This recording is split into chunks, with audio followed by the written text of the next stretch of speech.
ഒരു മഹാസാമ്രാജ്യം. അവിടെയൊരു ശക്തനായ രാജാവ്. അവന്റെ അരമനയിൽ നടക്കുന്ന വലിയ ആഘോഷങ്ങൾ. പക്ഷേ ആ മഹിമയുടെ പിന്നിൽ ഒരു ഭീകരമായ രഹസ്യം ഒളിഞ്ഞുകിടന്നിരുന്നു. ഒരു ദിവസം ഒരു മനുഷ്യന്റെ അഹങ്കാരം കാരണം ഒരു മുഴുവൻ ജനതയുടെ ജീവൻ തന്നെ അപകടത്തിലായി. ആ ജനത യഹൂദന്മാർ. അവർക്കെതിരായി ഒരു മരണവിധി ഒപ്പുവെക്കപ്പെട്ടു. ഒരു ദിവസം അത് നിശ്ചയിക്കപ്പെട്ടു. ആ ദിവസത്തിൽ അവരെല്ലാം നശിക്കണം എന്നായിരുന്നു ആ നിയമം. പക്ഷേ ആ സാമ്രാജ്യത്തിന്റെ അരമനയിൽ ആർക്കുമറിയാത്ത ഒരു രഹസ്യമുണ്ടായിരുന്നു. രാജ്ഞി, രാജാവിന്റെ ഏറ്റവും വിശ്വസനീയമായ വ്യക്തി. അവൾക്കും ആ ജനതയുമായി ഒരു ബന്ധമുണ്ടായിരുന്നു. ആ രാജ്ഞി ആരായിരുന്നു? അവളൊരു രാജകുമാരിയല്ലായിരുന്നു. അവളൊരു സമ്പന്ന കുടുംബത്തിൽ നിന്നുമല്ലായിരുന്നു. അവൾ ഒരനാഥ പെൺകുട്ടിയായിരുന്നു. പക്ഷേ വിധി അവളെ ഒരു സിംഹാസനത്തിലേക്കെത്തിച്ചു. അവളുടെ പേര് എസ്തേർ. പക്ഷേ ഇപ്പോൾ അവളുടെ മുന്നിൽ നിന്നിരുന്നത് ഒരു ഭീകരമായ തിരഞ്ഞെടുപ്പായിരുന്നു. സത്യം പറയുമോ, അല്ലെങ്കിൽ മൗനം പാലിക്കുമോ? സത്യം പറയുകയാണെങ്കിൽ അവളുടെ ജീവൻ പോലും നഷ്ടപ്പെടാം. പക്ഷേ മൗനം പാലിച്ചാൽ ഒരു മുഴുവൻ ജനത നശിച്ചുപോകും. അപ്പോൾ ഒരു മനുഷ്യൻ അവളോട് പറഞ്ഞ ഒരു വാക്ക് ചരിത്രം തന്നെ മാറ്റി. നീ രാജ്ഞിയായത് ഇത്തരം ഒരു സമയത്തിനായിരിക്കാം. അവൾ എന്തു തീരുമാനിച്ചു? ഒരു രാജ്ഞിയുടെ ധൈര്യം എങ്ങനെ ഒരു ജനതയെ രക്ഷിച്ചു? അതാണ് ഇന്നത്തെ കഥ. നാം ഇപ്പോൾ യാത്ര ചെയ്യുന്നത് ആയിരക്കണക്കിന് വർഷങ്ങൾ പിന്നിലേക്കാണ്. ചരിത്രത്തിലെ ഒരു മഹാസാമ്രാജ്യത്തിന്റെ കാലത്തേക്ക്. അതായിരുന്നു പേർഷ്യൻ സാമ്രാജ്യം. ലോകത്തിലെ ഏറ്റവും ശക്തമായ രാജ്യങ്ങളിലൊന്നായി ചരിത്രത്തിൽ അറിയപ്പെടുന്ന ഒരു മഹാരാജ്യം. ആ കാലത്ത് ഈ സാമ്രാജ്യം വളരെ വലിയതായിരുന്നു. പടിഞ്ഞാറ് എത്യോപ്യയുടെ അതിർത്തികളിൽ നിന്നും കിഴക്ക് ഇന്ത്യയുടെ അതിർത്തി വരെ 100-ലധികം പ്രവിശ്യകൾ ഉൾക്കൊള്ളുന്ന ഒരു വിസ്തൃതമായ രാജ്യം. ഈ മഹാസാമ്രാജ്യത്തെ ഭരിച്ചിരുന്നത് ഒരു ശക്തനായ രാജാവായിരുന്നു അഹശ്വേരോഷ്. അവന്റെ കൽപ്പനയാണ് നിയമം. അവന്റെ മുദ്രയോടെ പുറപ്പെടുന്ന ഉത്തരവ് മുഴുവൻ സാമ്രാജ്യത്തിലും പാലിക്കപ്പെടണം. അവന്റെ അരമന ആഡംബരത്തിലും സമ്പത്തിലും ആ കാലത്ത് ലോകത്ത് പ്രശസ്തമായിരുന്നു. വലിയ തൂണുകളുള്ള മഹത്തായ കൊട്ടാരങ്ങൾ, സ്വർണ്ണ ആഭരണങ്ങൾ കൊണ്ട് അലങ്കരിച്ച ഹാളുകൾ, വിരുന്നുകളും ആഘോഷങ്ങളും നിറഞ്ഞ രാജസഭ. അവന്റെ അധികാരം അത്ര വലിയതായിരുന്നു. അവന്റെ മുമ്പിൽ ആരും അനുമതിയില്ലാതെ നിൽക്കാൻ പോലും ധൈര്യപ്പെടാറില്ലായിരുന്നു. പക്ഷേ ഈ മഹാസാമ്രാജ്യത്തിനുള്ളിൽ മറ്റൊരു കഥയും ഒളിഞ്ഞുകിടക്കുകയായിരുന്നു. ആ കാലത്ത് യഹൂദന്മാർ സ്വന്തം ദേശത്ത് ജീവിച്ചിരുന്നില്ല. അവരുടെ രാജ്യം മുമ്പ് വിദേശ ശക്തികൾ കീഴടക്കി. അതിനാൽ പല യഹൂദരും വിവിധ രാജ്യങ്ങളിലായി ചിതറിപ്പോയി ജീവിക്കേണ്ടിവന്നു. അവരിൽ പലരും പേർഷ്യൻ സാമ്രാജ്യത്തിലെ നഗരങ്ങളിലും ഗ്രാമങ്ങളിലും താമസിച്ചുകൊണ്ടിരുന്നു. അവർക്ക് സ്വന്തം സംസ്കാരവും വിശ്വാസവുമുണ്ടായിരുന്നു. പക്ഷേ അവർ ജീവിച്ചിരുന്നത് ഒരു വിദേശ സാമ്രാജ്യത്തിന്റെ കീഴിലായിരുന്നു. അവരിൽ ഒരാളായിരുന്നു ഒരു ജ്ഞാനിയും വിശ്വസ്തനുമായ മനുഷ്യൻ, മൊർദെഖായി. അവനോടൊപ്പം ജീവിച്ചിരുന്ന ഒരു യുവതി. അവളുടെ ജീവിതം ഉടൻ തന്നെ ഈ മഹാസാമ്രാജ്യത്തിന്റെ ചരിത്രം മാറ്റാൻ പോകുകയായിരുന്നു. അവളായിരുന്നു എസ്തേർ. എസ്തേറിന് വളരെ ചെറുപ്പത്തിൽ തന്നെയാണ് അവളുടെ മാതാപിതാക്കളെ നഷ്ടപ്പെട്ടത്. അങ്ങനെ അവളൊരു അനാഥയായി മാറി. അവളുടെ ജീവിതം അപ്പോൾ ഒരു വലിയ അനിശ്ചിതത്വത്തിലേക്ക് നീങ്ങി. അപ്പോഴാണ് അവളുടെ ജീവിതത്തിലേക്ക് മൊർദെഖായി കടന്നുവരുന്നത്. അവൻ അവളുടെ ബന്ധുവായിരുന്നു. പക്ഷേ അതിലും അപ്പുറം ഒരച്ഛനെപ്പോലെ അവളെ കരുതിയ ഒരാൾ. മൊർദെഖായി എസ്തേരിനെ തന്റെ മകളെപ്പോലെ സ്വീകരിച്ചു. അവളെ സംരക്ഷിച്ചു, അവളെ വളർത്തി, അവളുടെ ഭാവിക്കായി ശ്രദ്ധിച്ചു. അവർ താമസിച്ചിരുന്നത് പേർഷ്യൻ സാമ്രാജ്യത്തിന്റെ പ്രധാന നഗരമായ ശൂഷൻ എന്ന നഗരത്തിലായിരുന്നു. ആ നഗരം രാജധാനിയായിരുന്നു. രാജാവിന്റെ കൊട്ടാരവും അവിടെ തന്നെയായിരുന്നു. വിപുലമായ മതിലുകൾ കൊണ്ട് ചുറ്റപ്പെട്ട വലിയ തെരുവുകൾ, വ്യാപാരികളും യാത്രക്കാരും നിറഞ്ഞ വിപണികൾ, രാജാവിന്റെ സൈനികർ കാവൽ നിൽക്കുന്ന ആഡംബരമുള്ള അരമന. ഈ മഹാനഗരത്തിനുള്ളിൽ ഒരു സാധാരണ ജീവിതം നയിച്ചുകൊണ്ടായിരുന്നു മൊർദെഖായിയും എസ്തേറും ജീവിച്ചിരുന്നത്. എസ്തേർ വളരുമ്പോൾ അവളുടെ സ്വഭാവം എല്ലാവരെയും ആകർഷിച്ചു. അവൾ സൗമ്യയായിരുന്നു, ബുദ്ധിയുള്ളവളായിരുന്നു, അതുപോലെ വിനയമുള്ളവളുമായിരുന്നു. മൊർദെഖായി അവളെ സ്നേഹത്തോടെയും ജ്ഞാനത്തോടെയും വളർത്തി. പക്ഷേ അവരുടെ ജീവിതം വളരെ പെട്ടെന്നുതന്നെ ഒരു വലിയ മാറ്റത്തിലേക്ക് പോകാൻ പോകുകയായിരുന്നു. അതേസമയം രാജധാനിയിലെ കൊട്ടാരത്തിനുള്ളിൽ മറ്റൊരു വലിയ സംഭവം നടക്കുകയായിരുന്നു. ഒരു ദിവസം രാജാവ് തന്റെ ശക്തിയും സമ്പത്തും മുഴുവൻ ലോകത്തെയും കാണിക്കണമെന്നു തീരുമാനിച്ചു. അതിനായി അവൻ ഒരുക്കിയത് ഒരത്യന്തം വലിയ വിരുന്നായിരുന്നു. അതൊരു ദിവസമോ ഒരാഴ്ചയോ നീണ്ടതല്ല. അത് 180 ദിവസങ്ങൾ നീണ്ട ഒരു മഹാ ആഘോഷം. അരമനയിലെ തൂണുകൾ വെള്ളയും നീലയും നിറമുള്ള തിരശ്ശീലകളാൽ അലങ്കരിക്കപ്പെട്ടു. സ്വർണവും വെള്ളിയും കൊണ്ടുള്ള മഹത്തായ പാത്രങ്ങളിൽ വിരുന്നുകൾ ഒരുക്കപ്പെട്ടു. രാജ്യത്തിന്റെ വിവിധ ഭാഗങ്ങളിൽ നിന്നുള്ള പ്രഭുക്കന്മാരും സൈന്യാധിപന്മാരും രാജകുമാരന്മാരും അവിടെ എത്തിയിരുന്നു. ഈ മഹാവിരുന്നിലൂടെ രാജാവ് തന്റെ മഹത്വവും സമ്പത്തും ശക്തിയും എല്ലാവർക്കും കാണിച്ചു. അരമന മുഴുവൻ ആഡംബരത്തിലും ആഘോഷത്തിലും നിറഞ്ഞു. അതേസമയം രാജാവിന്റെ രാജ്ഞിയും സ്ത്രീകൾക്കായി ഒരു പ്രത്യേക വിരുന്നൊരുക്കിയിരുന്നു. അവളുടെ പേര് വസ്തി. അവൾ സൗന്ദര്യത്തിലും രാജകീയ ഗൗരവത്തിലും എല്ലാവർക്കും പ്രശസ്തയായ രാജ്ഞിയായിരുന്നു. ആ മഹാവിരുന്നിന്റെ അവസാന ദിവസങ്ങളിൽ രാജാവ് വളരെ സന്തോഷത്തിലായിരുന്നു. വിരുന്നും ആഘോഷവും നിറഞ്ഞ ആ ആഡംബരമായ രാത്രിയിൽ അവനൊരു തീരുമാനമെടുത്തു. അവന്റെ രാജ്ഞിയുടെ സൗന്ദര്യം അവിടെ കൂടിയിരുന്ന എല്ലാവർക്കും കാണിക്കണം എന്നവൻ വിചാരിച്ചു. അതിനാൽ രാജാവ് തന്റെ ദാസന്മാരെ വിളിച്ച് ഒരു കൽപ്പന നൽകി. രാജ്ഞിയായ വസ്തി അരമനയിലെ വിരുന്നിലേക്ക് വരണം. രാജകീയ കിരീടം ധരിച്ച് അവളുടെ സൗന്ദര്യം എല്ലാവർക്കും കാണിക്കണം. ദാസന്മാർ ഉടൻ തന്നെ ആ സന്ദേശം രാജ്ഞിയിലേക്ക് എത്തിച്ചു. എന്നാൽ രാജ്ഞി രാജാവിന്റെ കൽപ്പന നിരസിച്ചു. അവൾ വിരുന്നിലേക്ക് വരാൻ തയ്യാറായില്ല. ആ വാർത്ത അരമനയിലേക്കെത്തിയപ്പോൾ അവിടെ ഒരു നിശബ്ദത പടർന്നു. രാജാവ് അതീവ കോപിതനായി. രാജസഭയിലിരുന്നിരുന്ന പ്രഭുക്കന്മാരും ഉപദേശകരും ഈ സംഭവത്തെ വളരെ ഗൗരവമായി എടുത്തു.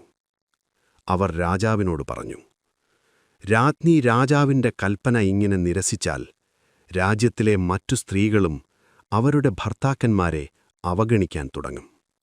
അതുകൊണ്ട് ഈ സംഭവത്തിന് ഒരു വലിയ തീരുമാനം വേണം. അങ്ങനെ രാജസഭയിൽ ഒരു നിർണായക തീരുമാനമെടുത്തു. രാജ്ഞിയായ വസ്തി ഇനി രാജ്ഞിയാകില്ല. അവൾ രാജാവിന്റെ സാന്നിധ്യത്തിലേക്ക് ഇനി ഒരിക്കലും വരാൻ പാടില്ല. അങ്ങനെ പേർഷ്യൻ സാമ്രാജ്യത്തിന്റെ രാജ്ഞിയുടെ സ്ഥാനം ഒറ്റ നിമിഷത്തിൽ തന്നെ ശൂന്യമായി. പക്ഷേ അതിനൊപ്പം മറ്റൊരു ചോദ്യമുയർന്നു. ഇനി രാജ്ഞി ആരാകും? അങ്ങനെ ഒരു പുതിയ രാജ്ഞിയെ കണ്ടെത്താനുള്ള വലിയൊരു തിരച്ചിൽ ആരംഭിക്കപ്പെട്ടു. രാജ്യത്തിന്റെ വിവിധ ഭാഗങ്ങളിൽ നിന്ന് സൗന്ദര്യമുള്ള യുവതികളെ തിരഞ്ഞെടുത്ത് രാജധാനിയിലേക്ക് കൊണ്ടുവരാൻ ഒരു കൽപ്പന പുറപ്പെടുവിച്ചു. പേർഷ്യൻ സാമ്രാജ്യത്തിലെ പല നഗരങ്ങളിലും ഗ്രാമങ്ങളിലും നിന്ന് അനേകം യുവതികളെ ശൂഷൻ നഗരത്തിലേക്ക് കൊണ്ടുവന്നു. അവർ എല്ലാവരും രാജാവിന്റെ അരമനയിൽ പ്രത്യേകമായി ഒരുക്കിയ ഒരു സ്ഥലത്ത് താമസിച്ചു. അവിടെ അവർക്കുവേണ്ടി പ്രത്യേകതരം ഒരുക്കങ്ങളുണ്ടായിരുന്നു. അത് സാധാരണ ഒരുക്കമല്ല, മാസങ്ങളോളം നീണ്ടുനിൽക്കുന്ന ഒരു രാജകീയ സൗന്ദര്യ പരിചരണ പ്രക്രിയ. വിലയേറിയ സുഗന്ധദ്രവ്യങ്ങൾ, അമൂല്യമായ എണ്ണകൾ, സൗന്ദര്യ സംരക്ഷണ ചികിത്സകൾ, അവയെല്ലാം ഉപയോഗിച്ച് അവരെ രാജസഭയ്ക്ക് തയ്യാറാക്കി. ഓരോരുത്തരെയും ഒരു ദിവസം രാജാവിന്റെ മുൻപിലേക്ക് കൊണ്ടുവരും. അവരിൽ ആരെയെങ്കിലും രാജാവിനിഷ്ടപ്പെട്ടാൽ അവൾ രാജ്ഞിയായി തിരഞ്ഞെടുക്കപ്പെടും. ഈ യുവതികളിൽ ആ പെൺകുട്ടിയുമുണ്ടായിരുന്നു, എസ്തേർ. അവളുടെ ജീവിതം ഇതുവരെ ശാന്തമായിരുന്നു. പക്ഷേ ഇപ്പോൾ വിധി അവളെ രാജധാനിയുടെ അരമനയിലേക്ക് കൊണ്ടുവന്നിരുന്നു.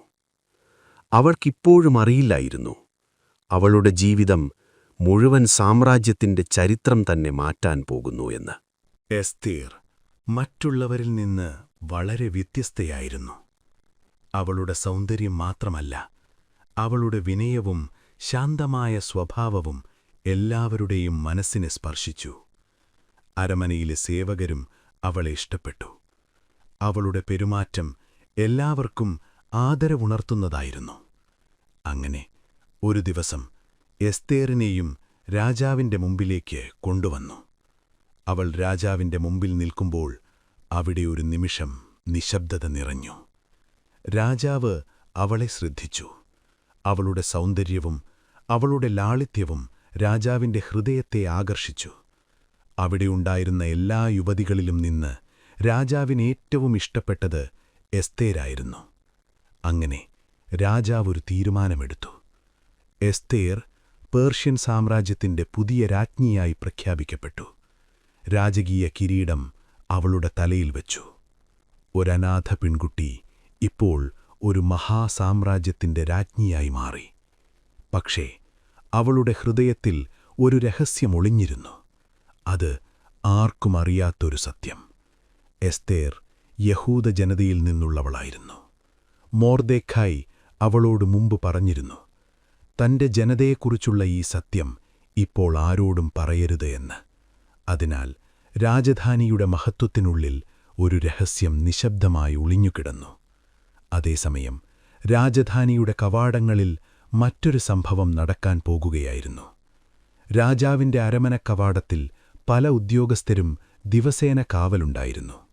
അവരിലൊരാളായിരുന്നു മൊർദെഖായി. ഒരു ദിവസം അവൻ അവിടെ ഇരിക്കുമ്പോൾ 2 കാവൽക്കാരുടെ സംഭാഷണം അവന്റെ ചെവിയിൽ പതിച്ചു. അവർ രാജാവിന്റെ അടുത്തു ജോലി ചെയ്യുന്നവരായിരുന്നു. പക്ഷേ അവരുടെ മനസ്സിൽ ഒരു ഭീകരമായ പദ്ധതിയുണ്ടായിരുന്നു. അവർ രാജാവിനെ കൊലപ്പെടുത്താൻ രഹസ്യമായി ആലോചിക്കുകയായിരുന്നു. അവൻ ഈ വിവരം എസ്തേറിനോടറിയിച്ചു. എസ്തേർ ഉടൻ തന്നെ ആ വിവരം രാജാവിനെ അറിയിക്കാൻ അരമനയിലെ ഉദ്യോഗസ്ഥരോട് പറഞ്ഞു. അങ്ങനെ ആ ഗൂഢാലോചന വേഗത്തിൽ പുറത്തുവന്നു. ആ 2 കാവൽക്കാരെയും പരിശോധിച്ചു. അവരുടെ പദ്ധതി സത്യമായിരുന്നു. അങ്ങനെ രാജാവിന്റെ ജീവൻ രക്ഷിക്കപ്പെട്ടു. ഈ സംഭവം രാജസഭയുടെ ഔദ്യോഗിക രേഖകളിൽ എഴുതിവെക്കപ്പെട്ടു. മൊർദെഖായിയുടെ പേര് ആ രേഖകളിൽ രേഖപ്പെടുത്തി. പക്ഷേ ആ സമയത്ത് അവന് പ്രത്യേകമായി ഒരു പ്രതിഫലവും ലഭിച്ചില്ല. എങ്കിലും ചരിത്രത്തിന്റെ പുസ്തകത്തിൽ ആ സംഭവം ഇനിയും ഒരു വലിയ നിമിഷത്തിനായി കാത്തുനിന്നുകൊണ്ടിരുന്നു. അരമനയിലെ ജീവിതം വീണ്ടും പതിവുപോലെ തുടരുകയായിരുന്നു. രാജ്ഞിയായ എസ്തേർ തന്റെ ഉത്തരവാദിത്തങ്ങൾ നിർവഹിച്ചുകൊണ്ടിരുന്നു. മൊർദെഖായി രാജധാനിയുടെ കവാടത്തിൽ തന്റെ ജോലി ചെയ്തുകൊണ്ടിരുന്നു.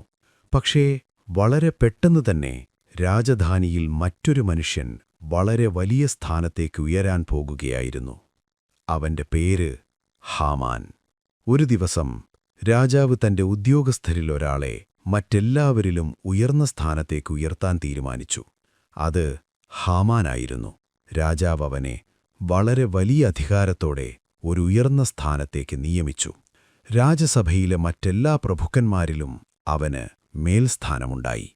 അതിനൊപ്പം രാജാവ് മറ്റൊരു കൽപ്പനയും നൽകി. രാജധാനിയുടെ കവാടത്തിൽ ഹാമാൻ കടന്നുവരുമ്പോൾ എല്ലാവരും അവന്റെ മുൻപിൽ വണങ്ങണം, അവനെ ആദരിക്കണം. രാജാവിന്റെ കൽപ്പനയായതിനാൽ അവിടെയുണ്ടായിരുന്ന എല്ലാവരും അതുപോലെ തന്നെ ചെയ്തു. ഹാമാൻ കടന്നുവരുമ്പോൾ അവർ തലകുനിച്ചു അവന്റെ മുൻപിൽ വണങ്ങി. പക്ഷേ ആ കൂട്ടത്തിനിടയിൽ ഒരു മനുഷ്യൻ മാത്രം അങ്ങനെ ചെയ്തില്ല. മൊർദെഖായി. അവൻ നിശബ്ദമായി നിൽക്കുകയായിരുന്നു.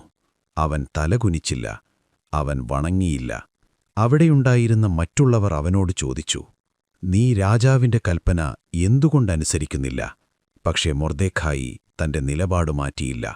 അവൻ ഹാമാന്റെ മുൻപിൽ വണങ്ങാൻ തയ്യാറായില്ല. ഈ വാർത്ത വളരെ പെട്ടെന്ന് തന്നെ ഹാമാന്റെ ചെവിയിലെത്തി.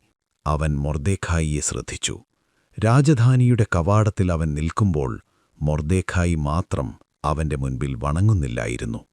ആ കാഴ്ച ഹാമാന്റെ മനസ്സിൽ ഒരു വലിയ കോപമുണർത്തി. പക്ഷേ ആ കോപം മൊർദെഖായിയോട് മാത്രമായിരുന്നില്ല. കുറച്ചു ദിവസങ്ങൾക്ക് ശേഷം ഹാമാൻ മറ്റൊരു സത്യം കൂടി അറിഞ്ഞു. മൊർദെഖായി ഒരു യഹൂദനായിരുന്നു. ആ വിവരം കേട്ടപ്പോൾ ഹാമാന്റെ കോപം ഇനിയും വലുതായി. അവന് തോന്നി, മൊർദെഖായിയെ മാത്രം ശിക്ഷിച്ചാൽ പോരാ. അവൻ തീരുമാനിച്ചു, ഇനിയും ഭീകരമായൊരു പദ്ധതി. മൊർദെഖായിയെ മാത്രമല്ല, മൊർദെഖായിയുടെ ജനതയെ മുഴുവൻ നശിപ്പിക്കണം.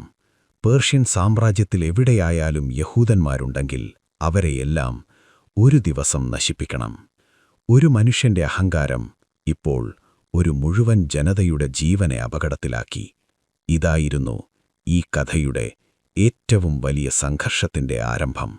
ഹാമാൻ തന്റെ മനസ്സിൽ ഒരു ഭീകരമായ പദ്ധതി തയ്യാറാക്കി. പക്ഷേ ആ പദ്ധതി നടപ്പാക്കാൻ രാജാവിന്റെ അനുമതി ആവശ്യമായിരുന്നു. അതിനാൽ ഒരു ദിവസം അവൻ രാജാവിന്റെ മുൻപിലേക്ക് ചെന്നു. അവൻ വളരെ സൗമ്യമായി രാജാവിനോട് സംസാരിച്ചു. അവൻ പറഞ്ഞു, രാജ്യത്തിന്റെ വിവിധ ഭാഗങ്ങളിൽ ഒരു പ്രത്യേക ജനത ജീവിക്കുന്നു. അവർ മറ്റുള്ള ജനങ്ങളിൽ നിന്ന് വ്യത്യസ്തരാണ്. അവർക്ക് സ്വന്തം നിയമങ്ങളും ആചാരങ്ങളുമുണ്ട്. അവർ രാജാവിന്റെ നിയമങ്ങളെ പൂർണ്ണമായി അനുസരിക്കുന്നില്ല. അതിനാൽ രാജ്യത്തിന്റെ സമാധാനത്തിനായി അവരെ നശിപ്പിക്കുന്നത് നല്ലതാണ്. പക്ഷേ ഹാമാൻ ഒരു കാര്യം പറഞ്ഞില്ല. ആ ജനത യഹൂദന്മാരാണെന്ന സത്യം. രാജാവ് ഈ കാര്യത്തെ കൂടുതൽ അന്വേഷിച്ചില്ല. അവൻ തന്റെ മുദ്രമോതിരമെടുത്ത് ഹാമാനു കൊടുത്തു. അതിന്റെ അർത്ഥം ഈ കാര്യത്തിൽ തീരുമാനമെടുക്കാൻ അവന് പൂർണ്ണ അധികാരമുണ്ടെന്നായിരുന്നു. അങ്ങനെ ഒരൗദ്യോഗിക ഉത്തരവ് തയ്യാറാക്കി. ആ ഉത്തരവിൽ ഒരു പ്രത്യേക ദിവസം നിശ്ചയിക്കപ്പെട്ടു. ആ ദിവസത്തിൽ പേർഷ്യൻ സാമ്രാജ്യത്തിന്റെ മുഴുവൻ ഭാഗങ്ങളിലും യഹൂദന്മാരെ ആക്രമിക്കാം, അവരെ നശിപ്പിക്കാം, അവരുടെ സ്വത്തുക്കൾ പിടിച്ചെടുക്കാം. ഈ ഉത്തരവ് രാജാവിന്റെ മുദ്രയോടെ രാജ്യത്തിന്റെ എല്ലാ പ്രവിശ്യകളിലേക്കും അയച്ചു. ദൂതന്മാർ കുതിരപ്പുറത്ത് വേഗത്തിൽ യാത്ര ചെയ്തു. ചുരുങ്ങിയ സമയത്തിനുള്ളിൽ ആ വാർത്ത സാമ്രാജ്യത്തിന്റെ എല്ലാ നഗരങ്ങളിലുമെത്തി.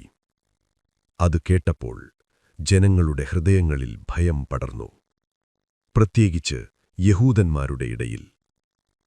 ഒരു ദിവസം നിശ്ചയിക്കപ്പെട്ടിരുന്നു. ആ ദിവസം അവരുടെ ജീവിതം അവസാനിക്കാം. ഈ വാർത്ത വളരെ പെട്ടെന്ന് തന്നെ രാജധാനിയിലേക്കുമെത്തി. യഹൂദന്മാർ വലിയ ദുഃഖത്തിലായി. പലരും തങ്ങളുടെ വസ്ത്രങ്ങൾ കീറി. ചിലർ ചാക്കുവസ്ത്രം ധരിച്ചു. അത് ദുഃഖത്തിന്റെയും വേദനയുടെയും ഒരടയാളമായിരുന്നു. നഗരത്തിന്റെ പല ഭാഗങ്ങളിലും ജനങ്ങൾ കരഞ്ഞു. അവർ നിലവിളിച്ചു.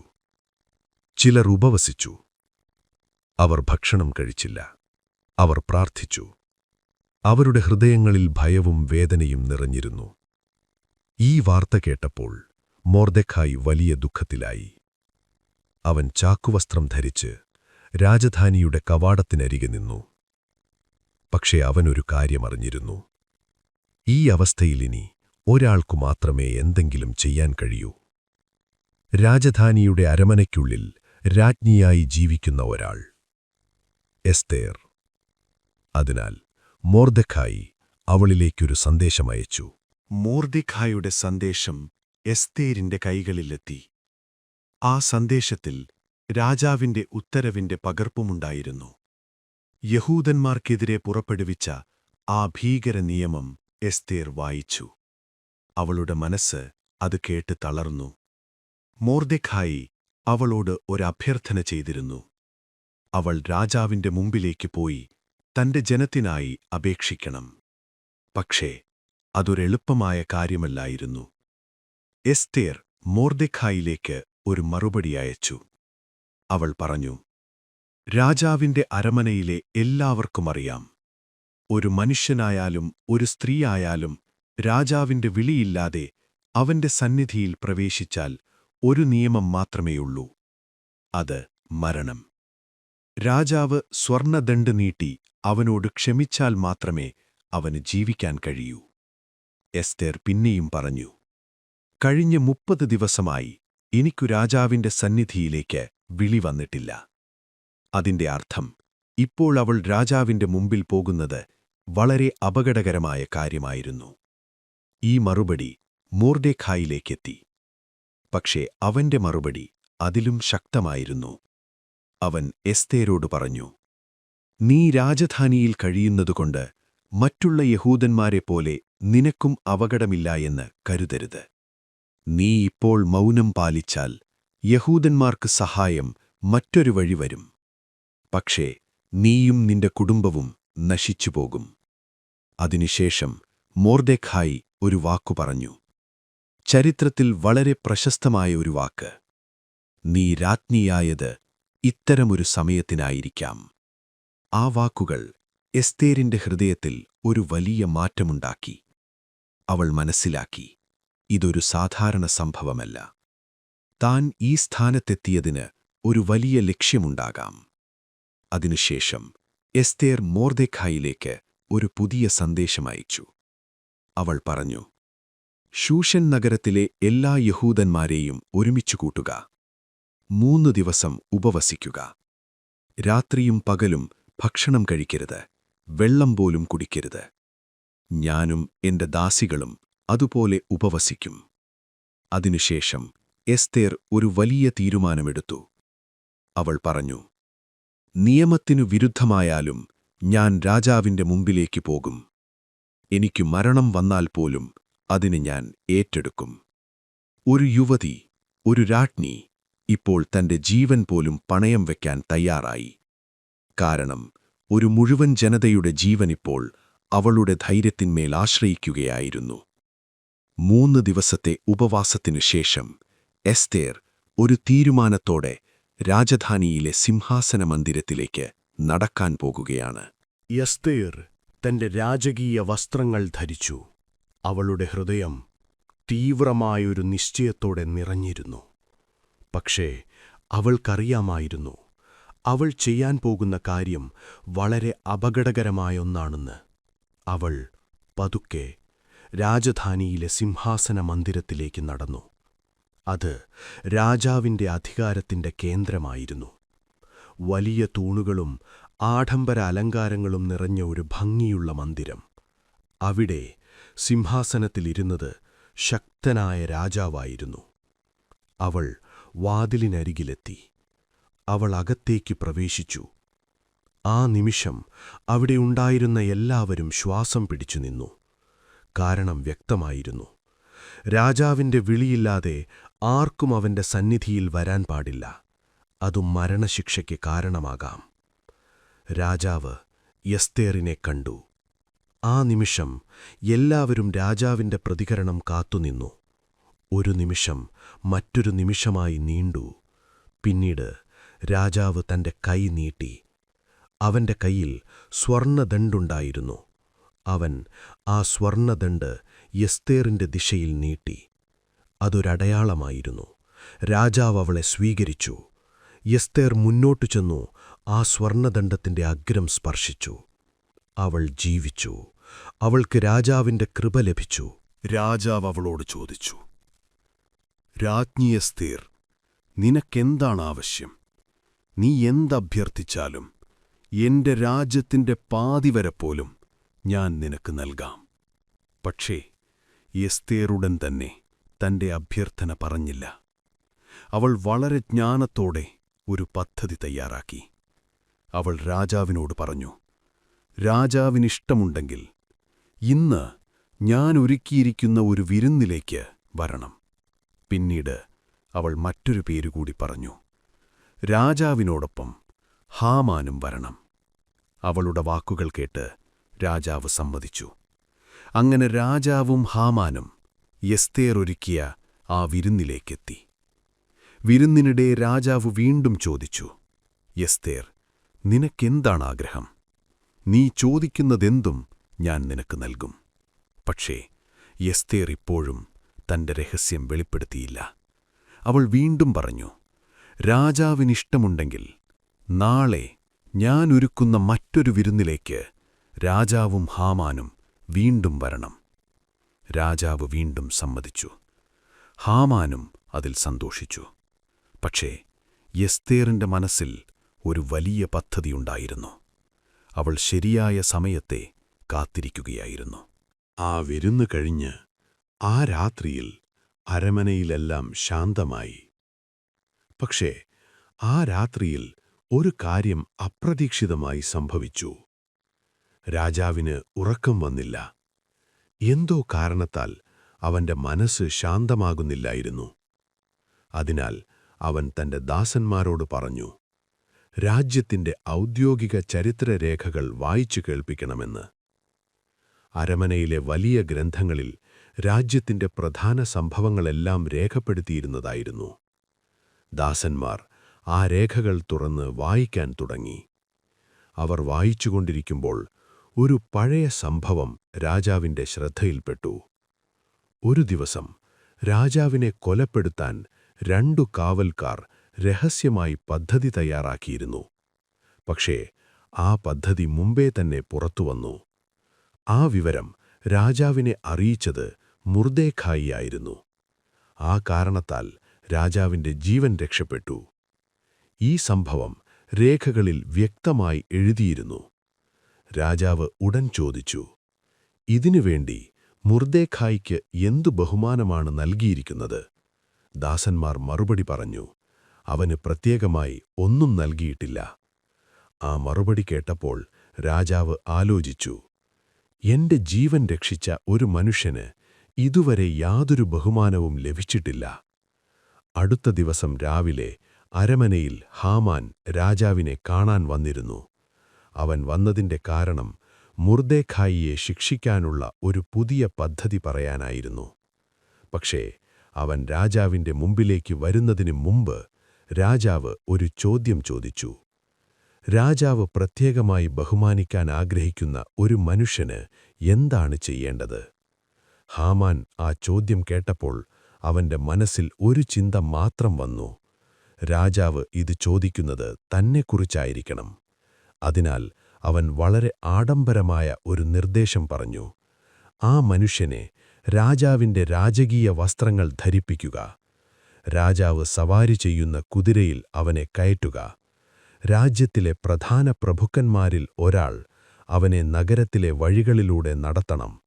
അവന്റെ മുമ്പിൽ വിളിച്ചു പറയണം, രാജാവ് ബഹുമാനിക്കാൻ ആഗ്രഹിക്കുന്ന മനുഷ്യന് ഇങ്ങനെ ചെയ്യപ്പെടും. ഹാമാൻ ഇത് പറഞ്ഞപ്പോൾ അവന്റെ മുഖത്ത് ഗർവം നിറഞ്ഞിരുന്നു. പക്ഷേ അടുത്ത നിമിഷം രാജാവിന്റെ വാക്കുകൾ അവനെ അതിശയിപ്പിച്ചു. രാജാവ് പറഞ്ഞു, നീ പറഞ്ഞതുപോലെ ഉടൻ ചെയ്യുക. രാജധാനിയുടെ കവാടത്തിലിരിക്കുന്ന മൊർദെഖായിക്കു വേണ്ടി ഇത് ചെയ്യുക. ആ വാക്കുകൾ കേട്ടപ്പോൾ ഹാമാന്റെ മനസ്സ് തകർന്നു. അവൻ വെറുത്ത മനുഷ്യനെ ഇപ്പോൾ അവൻ തന്നെ ബഹുമാനിക്കണം. പക്ഷേ രാജാവിന്റെ കൽപ്പന അനുസരിക്കാതെ വഴിയില്ലായിരുന്നു. അങ്ങനെ ഹാമാൻ തന്നെ മൊർദെഖായിയെ രാജകീയ വസ്ത്രങ്ങൾ ധരിപ്പിച്ചു.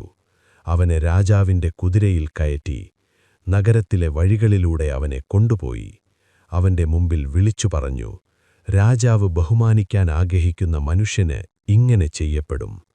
ഹാമാന്റെ ജീവിതത്തിലെ ഏറ്റവും വലിയ അപമാനങ്ങളിൽ ഒന്നായിരുന്നു ആ നിമിഷം. പക്ഷേ അവന്റെ മുന്നിൽ ഇനിയും വലിയൊരു വീഴ്ച കാത്തുനിൽപ്പുണ്ടായിരുന്നു. അടുത്ത ദിവസം എസ്തേർ ഒരുക്കിയിരുന്ന 2ാമത്തെ വിരുന്നിന്റെ സമയമെത്തി. രാജാവും ഹാമാനും വീണ്ടും രാജ്ഞിയുടെ വിരുന്നിലേക്കെത്തി. അരമനയിലെ ആ ഹാളിൽ വിരുന്നു വീണ്ടും ആരംഭിച്ചു. വിരുന്നിനിടെ രാജാവ് വീണ്ടും രാജ്ഞിയായ എസ്തേറിനോട് ചോദിച്ചു, രാജ്ഞി എസ്തേർ, നിനക്കെന്താണ് അഭ്യർത്ഥന? നീ ചോദിക്കുന്നതെന്തും ഞാൻ നിനക്ക് നൽകും. എന്റെ രാജ്യത്തിന്റെ പാതിവരെ പോലും നിനക്ക് നൽകാൻ ഞാൻ തയ്യാറാണ്.